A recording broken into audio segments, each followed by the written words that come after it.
Hello students, welcome to maths corner by Vinita. आज हम discuss करेंगे एक्सरसाइज 3.4 के क्वेश्चन नंबर 4 से। इससे पहले हमने क्वेश्चन नंबर 3 तक कंप्लीट कर लिया है।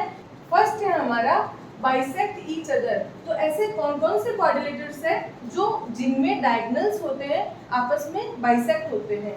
तो हमारे पास में 4 तरह के क्वाड्रिलेटर्स है, मैंने यहाँ शो कर दिया है।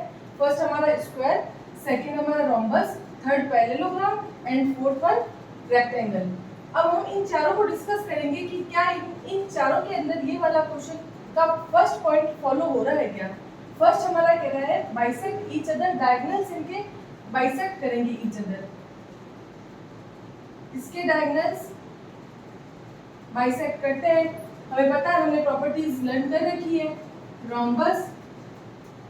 रोम्बस के भी डायगोनल्स बाइसेक्ट करते हैं। पैरेललोग्राम के डायगोनल्स ये भी आपस में बाइसेक्ट करते हैं। बाइसेक्ट करने का सेंस होता है ये वाला पॉइंट इन दोनों लाइंस को आपस में इक्वली डिवाइड करता है। यहाँ पे ये वाला पॉइंट इन दोनों को आपस में इक्वली डिवाइड कर रहा है एंड ये वाला पॉइंट इन दोनों को आपस में इक्वली डिवाइड कर रहा है। एंड ये फोर्थ हमारा है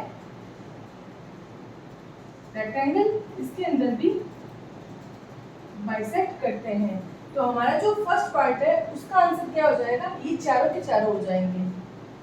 सेकंड हमारा है are perpendicular bisectors of each other. पहले तो ये बोला था सिर्फ बाइसेक्ट करते, तो बाइसेक्ट तो चारों करते हैं। अब हमें इसके अंदर एक और कंडीशन डाल दी, परपेंडिकुलर बाइसेक्ट। परपेंडिकुलर बाइसेक्टर का मतलब क्या हुआ, 90 डिग्री का एंगल। तो यहाँ पे हम देखेंगे 90 डिग्री का एंगल कौन कौन बनाता है। हमने जब प्रॉपर्टीज लर्न की थी तब हमने देखा था कि जो स्क्वायर है उसके अंदर ये डायगोनल्स आपस में 90 डिग्री का एंगल बनाते हैं। एंड हमारा जो रोम्बस होता है उसके अंदर भी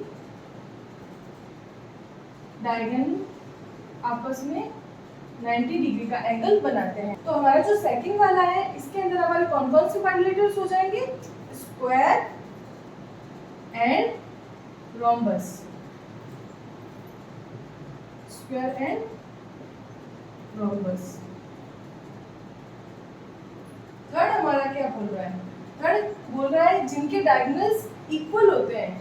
अब हम इन चार डायग्राम्स में देखेंगे कि कौन से ऐसे क्वाड्रिलेटर्स है जिनके जो डायगोनल्स है वो इक्वल है। तो इसमें कौन कौन से आ जाएंगे, एक आ जाएगा हमारा स्क्वायर एंड एक आ जाएगा रेक्टेंगल। रेक्टेंगल के डायगोनल्स आपस में इक्वल्स होते हैं, तो ये हो जाएगा स्क्वायर एंड रेक्टेंगल। ये हो गया हमारा थर्ड पार्ट। इस क्वेश्चन में हमने डायगोनल्स की सारी प्रॉपर्टीज के बारे में डिस्कस किया। ये होता है हमारा क्वेश्चन नंबर 4। अब हमारा क्वेश्चन नंबर 5। क्वेश्चन नंबर 5 क्या पूछ रहा है, explain why a rectangle is a convex quadrilateral. तो जब हमने सबसे पहले ये चैप्टर स्टार्ट किया था तो हमने इसके बारे में डिस्कस किया था कि कॉन्वेक्स क्या होता है, कॉनकेव क्या होता है। कॉन्वेक्स वो होते हैं, जैसे मैं कोई क्वाड्रिलेटर बोलूं, इसके डायगोनल्स दोनों अगर इसके अंदर ही है तो ये हो जाएगा कॉन्वेक्स। एंड हमने एक एग्जाम्पल किए थे जब हमने स्टार्टिंग में इंट्रोडक्शन किया था, तो कुछ मैंने ऐसा डायग्राम बनाया था और कॉनकेव में बताया था कि ये कॉनकेव का एग्जाम्पल है, बिकॉज इसका एक डायगोनल तो ये है बट इसका सेकंड डायगोनल कहाँ होगा, बाहर की तरफ होगा। तो ये क्या हो जाएगा, कॉनकेव। ABCD हो गया, ये ABC एंड D। एंड इसका ये डायगोनल बाहर है एक और एक डायगोनल अंदर है, एंड इसके दोनों डायगोनल्स अंदर है। तो इसका मतलब हुआ हमने क्वेश्चन में पूछा है और हमें क्वेश्चन में पूछा है कि रेक्टेंगल होता है वो कॉन्वेक्स क्वाड्रिलेटरल क्यों है। तो हमें पता है कि रेक्टेंगल की शेप ये वाली है एंड इसके दोनों डायगोनल्स इसके अंदर ही है। तो क्या बोलेंगे हम, because its diagonals lie in its interior. इसके जो दोनों डायगोनल्स है वो इसके अंदर ही लाई करते हैं. A B C and D, A C and B D दोनों जो डायगोनल्स है वो इसके अंदर ही लाई करते हैं. दैट्स व्हाई हमारा जो रेक्टेंगल होता है वो क्या होता है, एक कॉन्वेक्स क्वाड्रिलेटरल होता है. ये हमारा क्वेश्चन कंप्लीट होता है, क्वेश्चन नंबर 5. अब हमारा है क्वेश्चन नंबर 6. क्वेश्चन नंबर 6 हमें क्या पूछ रहा है, ABC is a right angle triangle. A B and C एक राइट एंगल ट्राइंगल है, इट मींस ये 90 डिग्री का एंगल है. And O is the mid point of the side opposite to the right angle.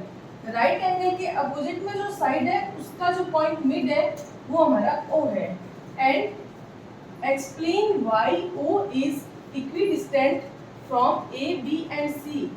ये बोल रहा है जो O है वो इन तीनों से बराबर डिस्टेंस पे है. ये क्यों है ये हमें बताना है एंड प्रूव करना है. तो हमें पता है, हमने पीछे क्वेश्चन किया question number 5 and question number 4. उनके अंदर हमने रेक्टेंगल की दो प्रॉपर्टीज देखी थी डायगोनल के अंदर. क्या थी, ये था रेक्टेंगल होता है, उसके जो डायगोनल्स होते हैं, फर्स्ट तो है उनके डायगोनल्स इक्वल होते हैं एंड सेकंड उनके डायगोनल्स आपस में बाइसेक्ट करते हैं. ये प्रॉपर्टीज हमने देखी थी. इसका मतलब क्या हुआ, A B C and D, यहाँ पे A C and B D are diagonals and intersect at mid point. ये दोनों डायगोनल्स हैं और ये कहाँ इंटरसेक्ट होते हैं, मिड पॉइंट पे. तो इस डायग्राम के अकॉर्डिंग ये दोनों कहाँ इंटरसेक्ट हो रहे हैं, मिड पॉइंट O पे, मिड पॉइंट O. इसका क्या मतलब हुआ, इसका मतलब ये हुआ O A equals to O B equals to O C equals to O D. हमारे पास क्या था, ये राइट एंगल ट्राइंगल था. इसको हमें डायग्राम के अंदर शो किया हुआ है कि ये एक रेक्टेंगल है, बिकॉज राइट एंगल ट्राइंगल, दो राइट एंगल ट्राइंगल जब मिलते हैं तभी तो रेक्टेंगल बनता है.